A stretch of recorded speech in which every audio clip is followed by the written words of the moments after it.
Now, the third video clip on this slide features someone who is a student here at BYU Hawaii. She actually enrolled in the Music 102 on-campus class in fall semester 2009. Some of you who are here at the BYU might recognize her, Kamale Chandler. And this is from the most recent Merry Monarch Festival, and I included it because it's a beautiful song, because my dear friend Kamale is in there, and also because it includes the use of piano along with the guitar and ukulele and bass. And this is an interesting blending of cultural elements here. Aaron Salah is very well known and highly regarded around the Hawaiian culture circles for his academic study. He actually did a graduate degree at University of Hawaii at Manoa to research traditions of using piano in Hawaiian blended music, that blending of Western and Hawaiian elements. And so it has a beautiful effect in there, and it's a very Hawaiian kind of use of piano, very different than the way Euro-Americans might use the piano in a composition. We welcome once again from Pu'uloa, Oahu, Nakumu'ula Howard and Olana Ai, Halau Hula Olana.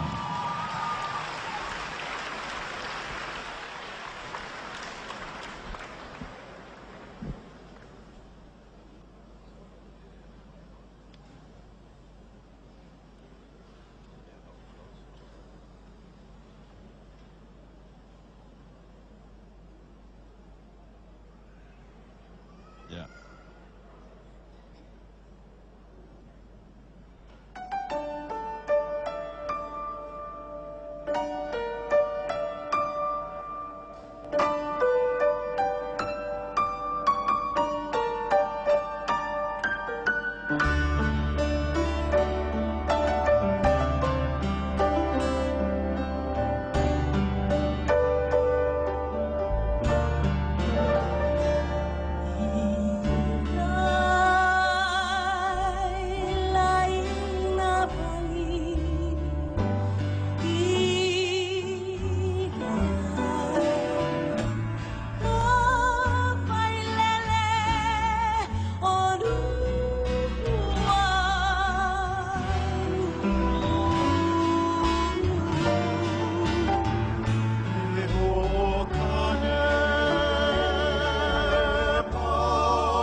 Leo mai.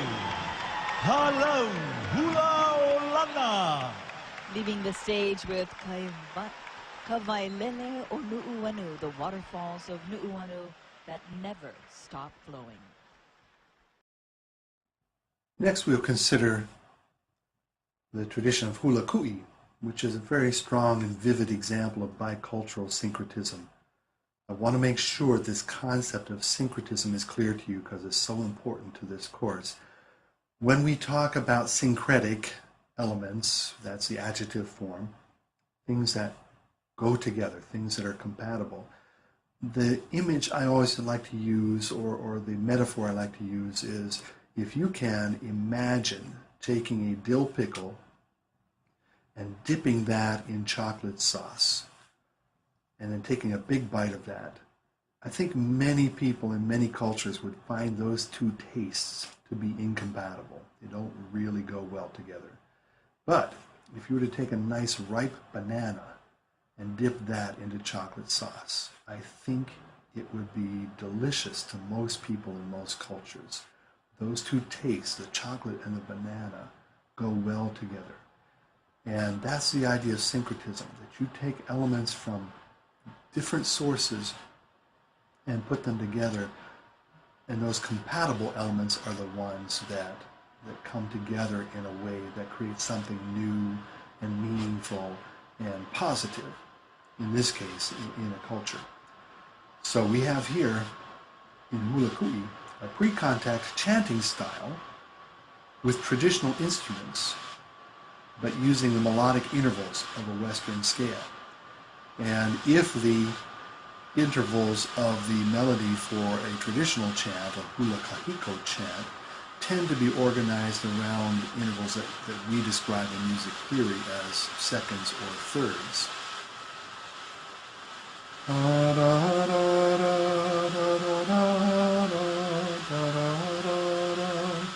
Now, of course, I'm not using any Hawaiian poetry. I'm just trying to show you an idea of those intervals. The new intervals with the Western scale would be based on do, mi, so, mi, do, or mi, so, do, so, mi.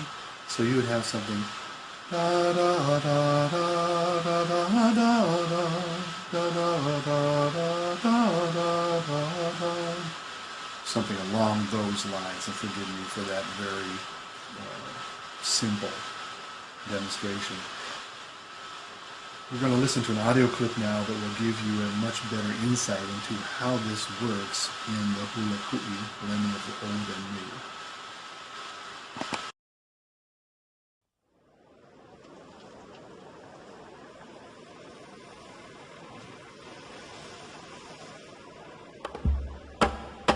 Ai, no ka moku kia kahi ke aloha.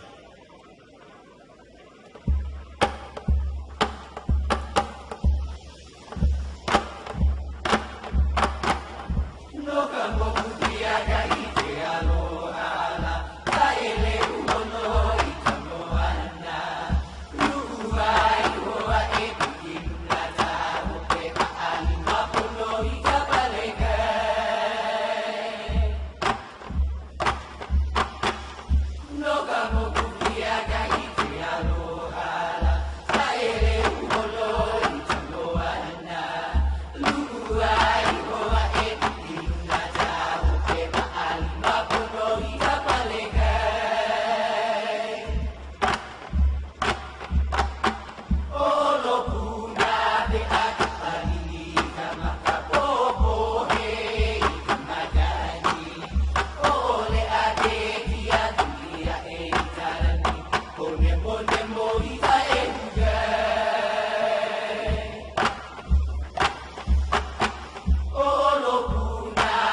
He aloha no ku'umoku kia kahi.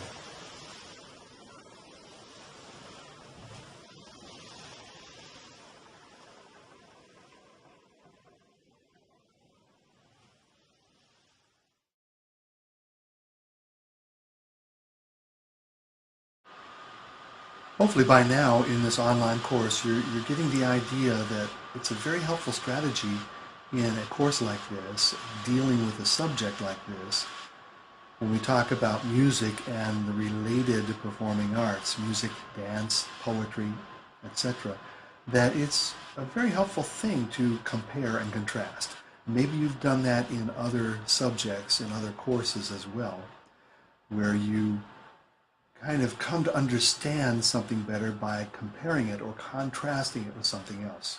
That's very helpful for us in this course. So right now, let's kind of check that out.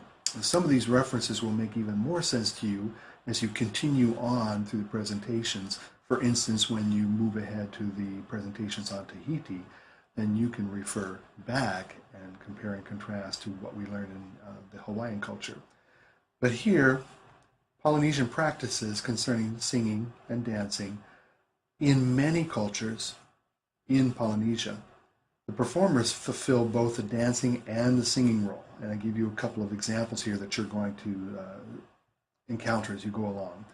The Tahitian aparima is a genre where the dancers both dance and sing simultaneously.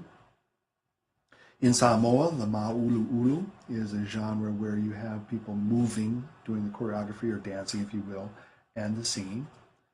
But traditionally in Hawaii, as best scholars can ascertain, dancers did not sing or chant the poetry.